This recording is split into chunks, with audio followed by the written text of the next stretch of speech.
What's up, everybody? Welcome back to another episode of the Ben Thomas Show. Thanks for coming back. Guys, last week we talked about the top 10 figures for me from Hot Toys in 2023, but we often talk a lot about figures we're willing to skip on. So I put some figures on this list today. Now, you guys might have this in your collection. These might be your favorite figures, and I don't want to take anything away from that. However, these are ones I decided to skip on, and I'm curious if you guys can maybe change my mind in the comments. So stick around if you guys like the video, hit the like button, smash the subscribe if you're new to the Ben Thomas Show, and stick around for the top 10 figures I chose to skip on in 2023. I am Ben Thomas.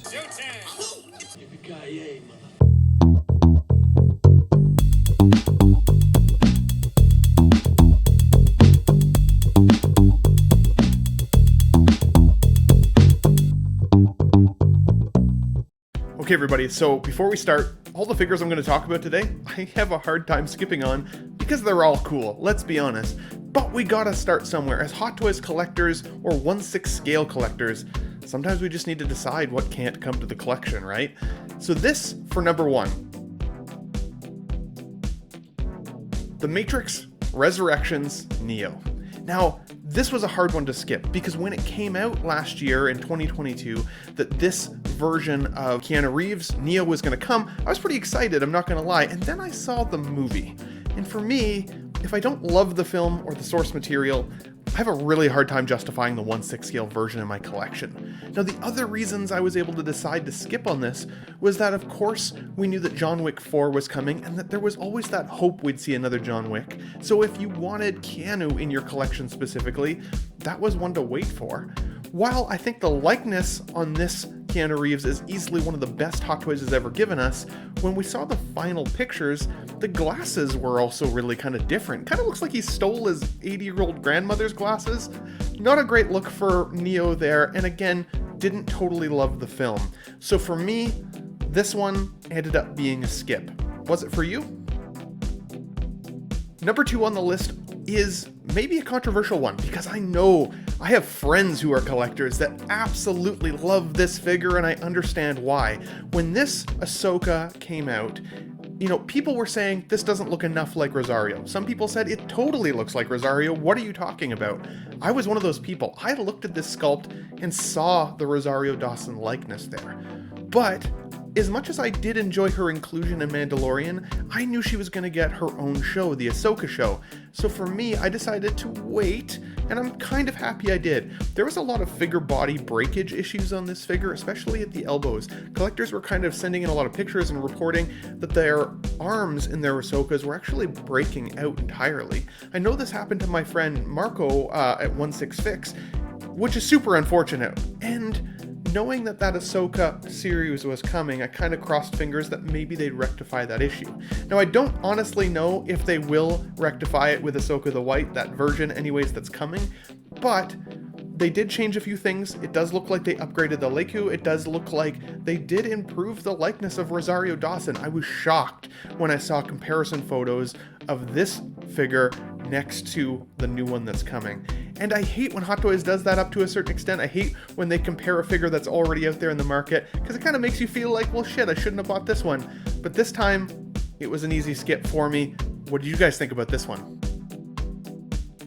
Next up in the roster, this is a painstaking one for me, guys, because Doc Brown is easily one of my favorite characters of all time. I just got the DeLorean over Christmas and I love the car. It's so nice. I was so disappointed last year when I got my last Doc Brown, and it still had the holes above the ears and not very much of an improved likeness from the original figure in terms of a 2.0. Felt disappointed, but knew that Doc Brown from the third movie might come one day. And when he popped up, I was initially pretty excited. Now, the third film is my least favorite film of the Back to the Future series, I will say, but it definitely still has some moments that I absolutely love. And this scene here in particular with the sniper rifle with Griff, I always loved it because it made me kind of think, like, what if, right? Just in that what if universe, Doc Brown was the first one to make a sniper rifle.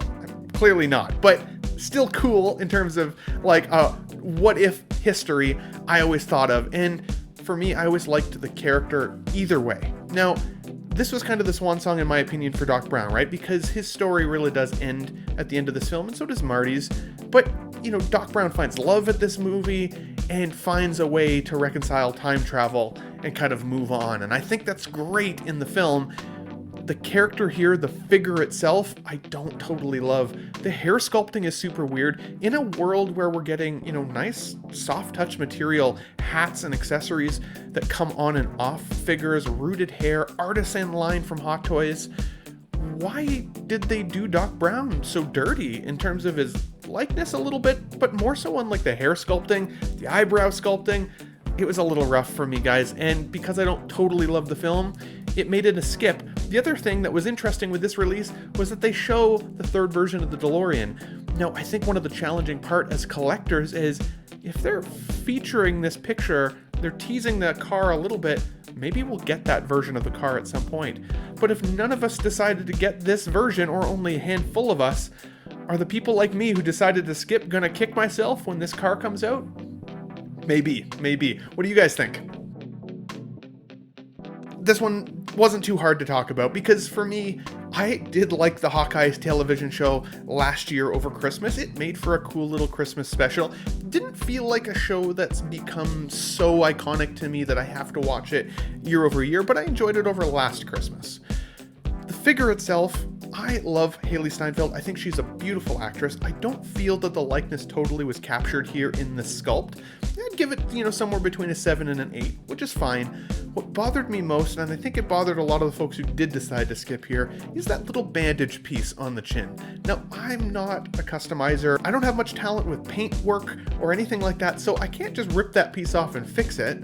So I'd be stuck to live with it, and it looks like she's got a little piece of toilet paper on her chin. I used to do that whenever I would cut myself shaving. It just doesn't look right, and I don't think it does the actress justice. Why pick that specific moment to give us a figure from here? I also do wish they'd given us some hairpiece changes. The widow peak is just a little too aggressive. I just don't totally love this figure. The positive aspects though, I love that she can draw the bow. The arms do look like they come up enough. The outfit does look really flexible. And if you love Hailee, it's a great representation still in terms of likeness of this actress that exists in figure format. Without that Hawkeye though, it does make it a tougher nut to swallow for me, so this one I decided to skip.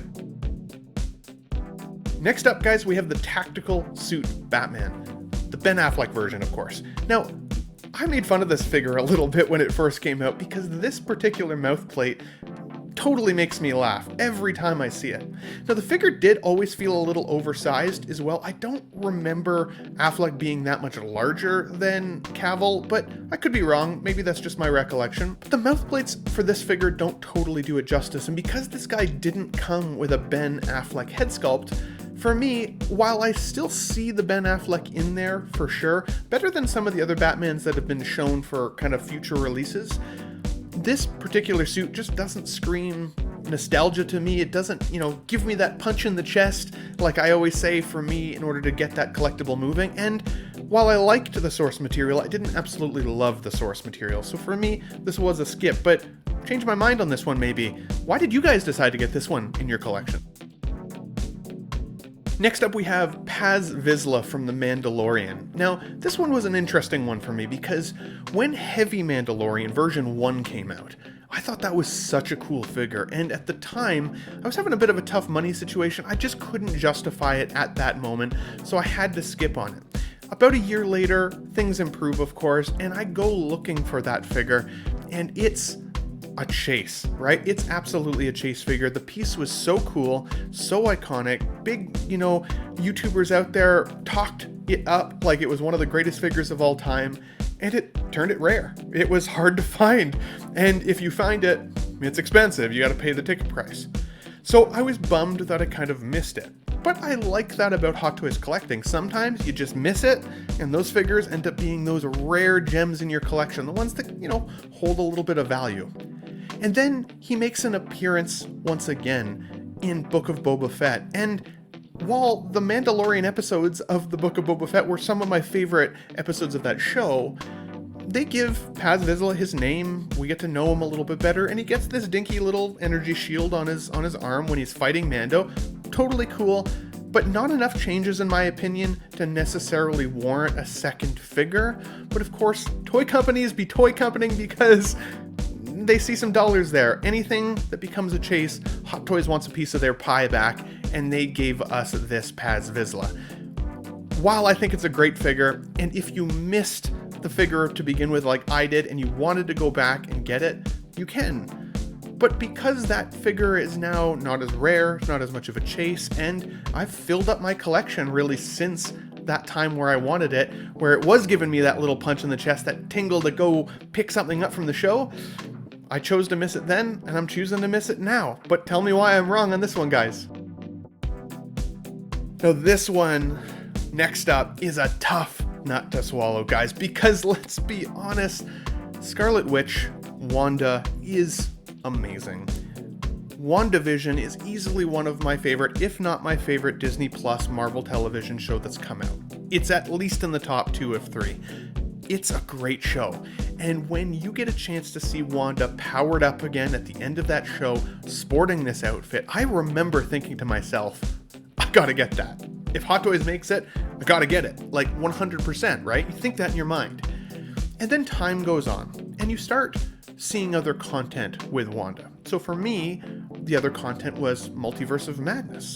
And I know a lot of people didn't love that film, but I actually really enjoyed it. I saw it with my mom and family. We had a great time, enjoyed the film, and I kind of liked that evil, scary version of Wanda. She was so powered up in that movie that it was kind of scary, right? Like, it was meant to be. And when the figure was shown for Multiverse of Madness Wanda, I also thought the likeness was improved. So for me, I put the brakes on thinking about this figure to go for that Multiverse of Madness version. And then Hot Toys also gave us an artisan version of Wanda as well this year, which also sported really beautiful likeness and new rooted hair system. So we're overburdened by choice on this one. And when you start comparing apples to apples to apples, while I loved the show of WandaVision, I collect figures for the representation of the character.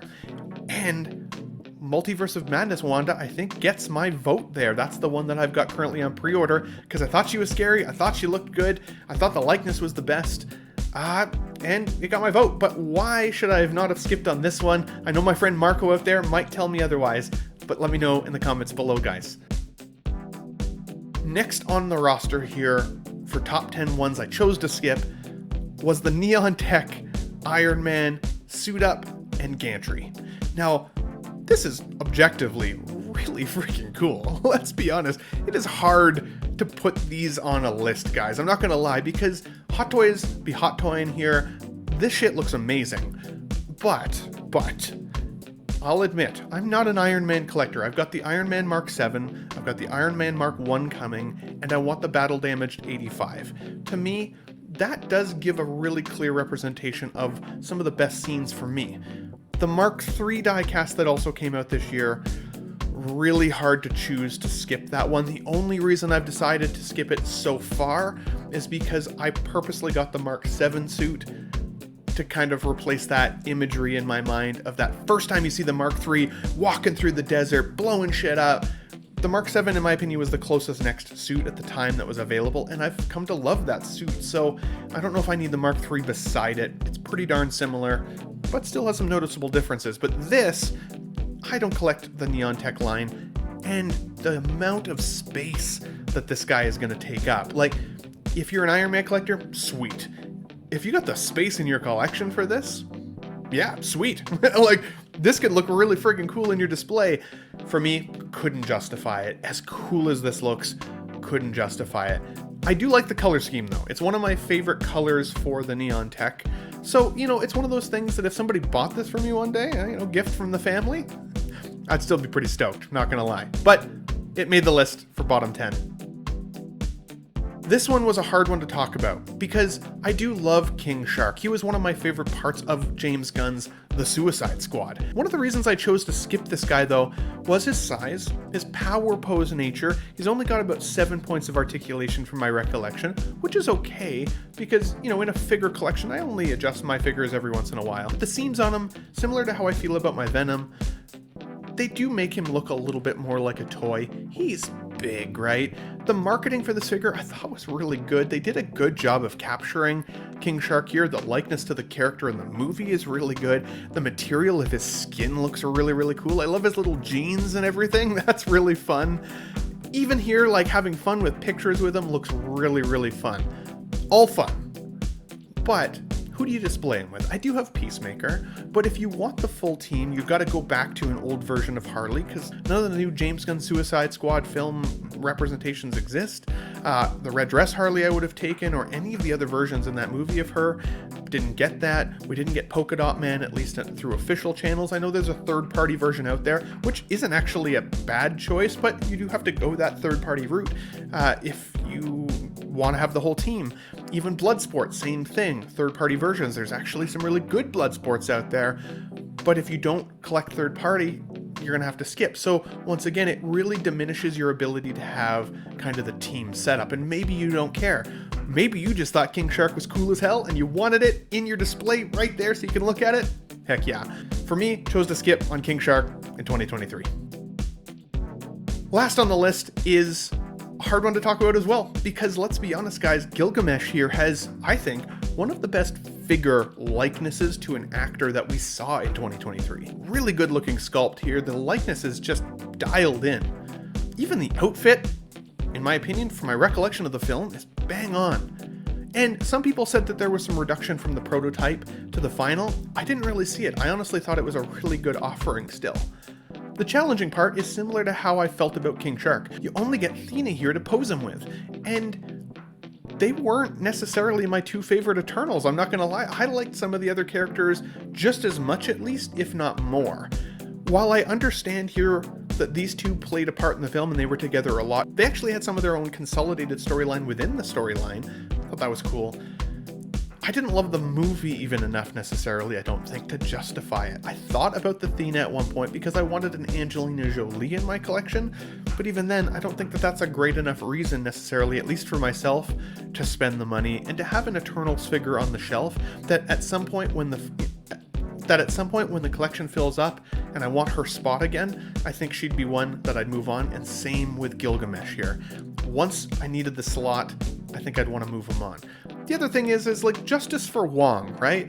They gave us Gilgamesh here, but Wong has been in how many Marvel movies and we've never got the guy? Like, blows my mind, guys. But for me, Gilgamesh here, I decided to skip in 2023. Now guys, that's my list of the figures I decided to skip in 2023.